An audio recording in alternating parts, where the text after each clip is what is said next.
And ఈ video వచ్చేసరికి feed drop అయితే ఏం చేయాలి, సో ఫీడ్ డ్రాప్ అవ్వకుండా ఎలా చేసుకోవాలి అనేది చెప్తాను అనమాట. లాస్ట్లో చూడండి. సో ఫస్ట్ ఆఫ్ ఆల్ మన కోల్ వచ్చేసరికి 35 రోజులు అయితే అయిందండి ఈ రోజుకి.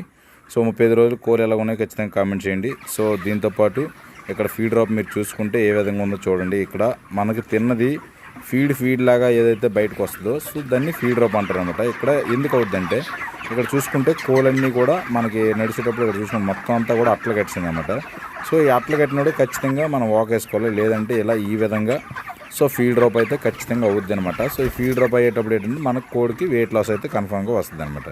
సో ఈ వెయిట్ లాస్ రాకుండా ఉండాలంటే ఇలాగ అట్ల కట్టినప్పుడు మనం ఒక లేయర్ అయితే వాక్ అయితే వేసుకోవాలి, చాలా మంచిది. ఇక్కడ చూసుకోండి.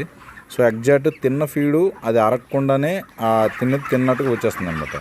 సో ఇలా రాకుండా ఉండాలంటే మనం ఖచ్చితంగా వాక్ అయితే వేసుకోవాలన్నమాట. సో ఇక్కడ చూసుకుంటే నేనైతే ఎక్కడెక్కడైతే అలా మనకు అవుద్దో బస్తా వాక తీసుకొచ్చి అలా ఆ విధంగా పోగులు వేసుకొని ఇలా సర్దుకుంటే ఏదైతే ఉందో వాక్ మీద ఫ్రెష్గా ఉంటుంది కాబట్టి నెక్స్ట్ టైం అలా ఫీడ్ డ్రాప్ అవ్వదు అనమాట. కోడి కంఫర్ట్గా ఫీల్ అయ్యి బాగుంటుంది అనమాట.